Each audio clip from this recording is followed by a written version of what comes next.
వారికి మాట్లాడినటువంటి కేటీఆర్ గారు టీఆర్ఎస్ పార్టీ తరఫున మాట్లాడారు. వారు సీనియర్ శాసనసభ్యులు, మంత్రిగా పనిచేశారు. సభా వ్యవహారాలు కూడా వారికి బాగా తెలుసు. వారిది ఈరోజు బర్త్డే అనేటువంటి విషయం ఇప్పుడే చెప్పారు మిత్రులు. సభ మీ అందరి సమక్షంలో వారికి జన్మదిన శుభాకాంక్షలు కూడా నేను తెలియజేస్తా ఉన్నాను. మీకు అనేక సంవత్సరాలు నిండు నూరేళ్ళు ఆయురారోగ్యాలతో ఉండాలని మీకు జన్మదిన శుభాకాంక్షలు తెలియజేస్తూ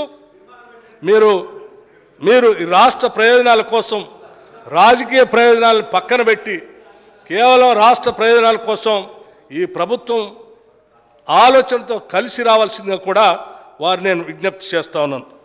అధ్యక్ష, వారు మాట్లాడేటప్పుడే ఒక అంశం చెప్పారు. అధ్యక్ష, ఏదో రిజల్యూషన్ పెట్టారు, మీరు దీని మీద సబ్జెక్ట్ లేదు, అంశం లేదు, ఏమి చెప్పలేదు, దీన్ని మీకు అసలు ఎక్స్పీరియన్స్ లేదు, అవగాహన లేదు, అనుభవం లేదు, మీ ఇష్టం వచ్చినట్టు సభను నడుపుతా ఉన్నారు, మీకు అనుభవం ఉంటే ఇట్లా చేసేవాళ్ళు కాదని అంటున్నారు. అధ్యక్ష, మాకు అనుభవం ఉందో లేదో మీకు కూడా తెలుసు.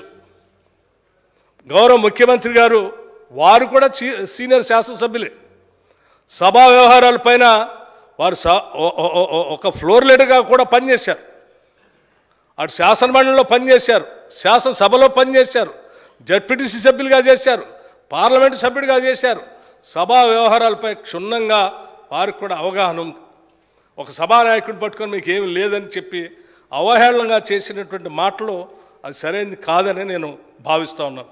ఎందుకంటే మేమేమో తెలియక పెట్టింది కాదు, లేకపోతే మాకు వ్యవహారం మీద అనుభవం లేక కాదు. నేను చెప్తా ఉన్నాను, ఈరోజు మేము ప్రజెంట్ చేసింది, ఈరోజు బిజినెస్లో